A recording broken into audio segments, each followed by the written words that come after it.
안녕하십니까. 조세 전문 변호사 고성치입니다. 저 뒤로 강남이 보입니다. 많은 아파트가 보입니다. 많은 사람들이 저 아파트에 저렇게 살고 있습니다. 살아생전에 이렇게 저 아파트를 구입한다 라는 게 얼마나 참 즐거운 일입니까? 어떤 나이 드신 분이 그러시더라고요. 생전 처음 신혼 때 주택을 보금자리를 하나를 만들었대요. 그리고 거기에 문패를 이렇게 딱 달 때 인생에서 지금까지 살면서 그때가 제일 행복했던 때였다. 그 나머지는 없었다라고 이렇게 말씀하시더라고요. 재물로는 상당한 재력을 가지고 있는 분이어도 다 그렇게 말씀을 하시더라고요. 그래서 사람마다 느끼는 그 행복의 기준이 뭔가 이렇게 있구나 그런 생각을 해봤죠. 그러니까 이런 재물이라든지 이런 것 가지고 하는 게 아니고 내적으로 이렇게 올라오는 뭔가가 희열이 있었던 바로 그 순간이었구나 라는 생각이 듭니다. 그런데요, 저렇게 신혼부부가 저렇게 집을 얻어가지고 평생을 이렇게 알뜰살뜰 행복하게 잘 살다가 또 마지막에는 집을 하나 얻어야 돼요. 진짜로 이제 들어가야 될 새 집을 얻어야 된다. 그게 내가 들어가야 될 무덤을 말을 하는 거 아닙니까? 그러니까 그 사모님이 그러셨대요. 자꾸 우리가 들어갈 집을 좀 하나 사라. 나무 집만 자꾸 저렇게 아파트 지어주지 말고 우리가 들어갈 집을 하나 좀 장만 좀 해달라라고 했다고 그래요. 그러죠. 그분 입장에서는 생전 나무 집만 저렇게 건설을 해주고 그렇게 해서 사셨는데 막상 정작 우리가 들어갈, 부부가 들어갈 그런 집이 없었다. 그래서 전국 방방곡곡을 쫓아다녔대요. 그래서 명당이란 터는 다 지간을 통해 가지고 돈이 있으니까 그렇게 돈을 들여 가지고 터를 보러 다녔는데 결국 내가 마음에 들면 또 마을하고 인근이 있어 가지고 이렇게 분쟁이 생기고 그러더라는 거죠. 결국은 이제 마지막에 추모공원으로 이제 정했다라는 겁니다.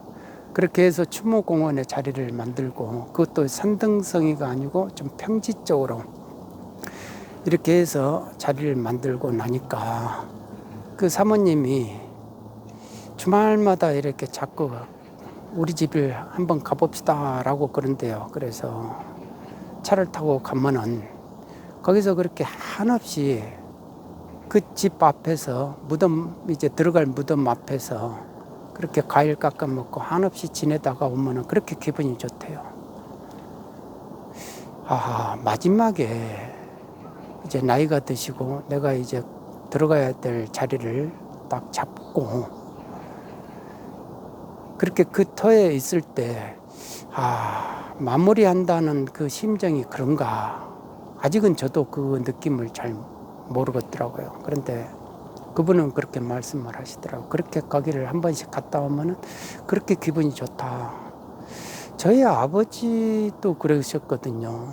그러니까 산소를 그렇게 돌보셨어요. 평소에 그렇게 돌보시고 어머님하고 이렇게 같이 가셔가지고 하루 종일 그거를 이제 산소를 돌보고 나면은 그렇게 기분 좋게 내려오셨다라고 그러더라고요.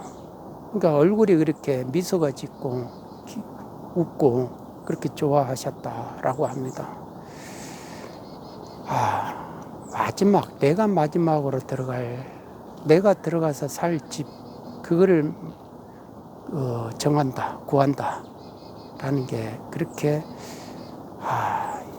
인생에서 내가 마지막으로 해야 할 일을 하는 건가 그런 생각이 들어요. 그러니까 산소도 이렇게 조상들 산소도 이렇게 다 정리하고 했을 때 이장을 다 해가지고 합장을 하고 뭐 이렇게 털을 닦고 이렇게 했을 때 제가 아버지 도와서 그렇게 일을 했거든요. 아버지가 그렇게 기분 좋아하시더라고요. 그렇게 기분 좋아하시는데 또 아버지는 본인이 이제 들어갈 털을 이렇게 만들어 놓으니까, 가묘를 만들어 놓으니까 또 그렇게 어머니 말씀을 들어보면은 그렇게 기분 좋아하셨다라고 합니다. 참 그런 거를 생각해 보면은 생로병사 이런 것도 생각이 되어지고요. 피는 아래로, 위에서 아래로 흐르지 밑에서 위로 흐르지는 않는구나.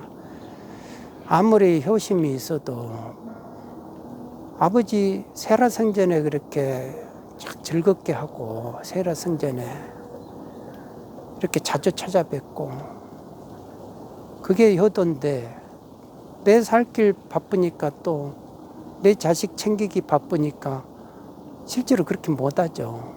돌아가시고 나서 이렇게 회한이 되고 그런 거죠.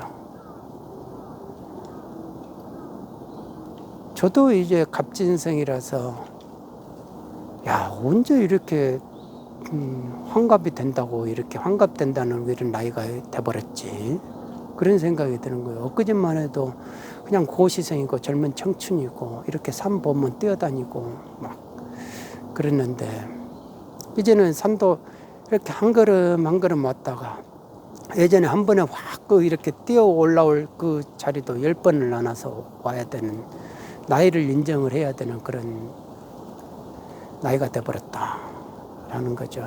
그런 거를 생각해 보면 무상하지 않다. 누가 그렇게 하겠습니까? 무상을 부정할 수가 없잖아요. 그런다 해가지고 무상병에 떨어지는 건 아니지만은 무상하죠.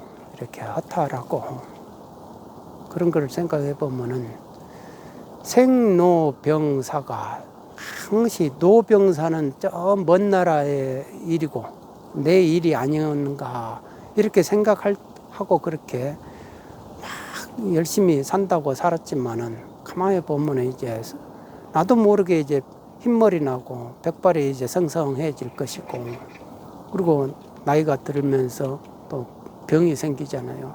자동차도 아무리 열심히 그 윤활유 치고 닦고 조이고 이렇게 해도 어딘가 고장 나잖아요. 하나씩 고장 나면 또 두 번째 고장 나고 세 번째 고장 나면은 결국은 나중에는 이제 연식이 다 되면은 폐차해야 되잖아요. 그러니까 노에서 병으로 넘어간다라는 겁니다. 병이 걸리면은 가만히 제가 상담하면서 이렇게 여쭤보면은 느낌이 또 병에서 사로 넘어가는 게 불과 몇 년 안 되더라고요. 아, 그러니까 병이 걸리면 오래 살지는 못하는구나. 그 생각이 들었어요. 그러니까 노에서 병으로 넘어가는 그 과정이 결국은 이제 마지막으로 내가 내 스스로를 자력으로 구제할 수 있는 마지막 기회다. 마지막 시간이다. 라고 생각을 해야 되겠다. 그런 생각이 듭니다. 죽고 나서 자식들이 아무리 제사 지내봐야 뭐합니까? 스스로 내가 힘있고 내가 건전하게 이렇게 내가 활동을 할 때 생생하게 돌아가고 이 전자를 팍팍 이렇게 방출시킬 때 이럴 땐 내가 더 하나라도 더 현자들의 말씀을 더 새기고 또 내가 내 몸으로 체득을 해야 되잖아요. 그리고 그거를 증득이 되도록 해야 그게 참 다 내 것이 된다. 생사의 길목에서는요. 이게 지식이 아무 소용이 없대요. 재물도 그런 것도 아무 소용이 없고 그야말로 내가 증득했던 그런 게 힘이 되어가지고 간다. 그럴 것 같아요. 저는 제가 볼 때 그게 하나의 에너지원이 되고 하나의 밀도가 되겠구나. 그런 생각이 듭니다. 생로병사의 길을 가는 게 우리가 인생이다. 그리고 우리가 마라톤을 뛰면 0km에서 42.19km를 뛰잖아요. 사람이 5km 달릴 때 느낌이 들리고요. 10km 달릴 때 느낌이 들고 15km 달릴 때 느낌이 들리고 다 이렇게 각각 틀려요. 또 마의 구간 39km를 넘어갈 때 느낌이 다 틀린다 이겁니다. 그러니까 어느 거 하나가 내가 그것이 야 이게 맞아 이렇게 할 수가 없다 이거예요. 다 그 구간이 틀리고 우리가 42.19km까지 갔을 때 두 번을 못 하잖아요. 그러니까 항시 처음이에요. 우리가 인생을 사는 것도 80을 살아도 80 지금 내가 80대여도 인생은 처음 사는 겁니다. 그러니까 항시 맨 발바닥으로 이렇게 못이 튀어나오는 그 못길을 이렇게 걸어가고 있다라고 하더라고요. 그래서 인생은 두 번 살기 어렵다라는 걸 생각해 보면은 지금 이 순간 감지덕지 안 할 수가 있는가? 지금 이 순간 애증일 반복하면서 시간을 허비하고 소모할 필요가 있는가? 시비 따져가면서 막 서로가 업을 지을 필요가 뭐가 있는가? 그런 생각을 해보면 생사밖에 남아있지 않다. 지금 생사의 경계에 서 있다라고 하면은 우리가 마지막 들어갈 집을 구해야 된다. 그거를 어떻게 구할 것인가? 무덤으로 구할 것인가? 아니면 자기 스스로 밀도를 높여서 강하게, 강한 에너지로, 밝은 에너지로 에너지화 시킬 것인가? 그거는 지금 이 순간 자기가 자력으로 구제를 해야 되지 않나? 그런 생각을 해봅니다. 오늘은 여기까지 하겠습니다. 여러분 모두 건강하시기 바랍니다. 감사합니다.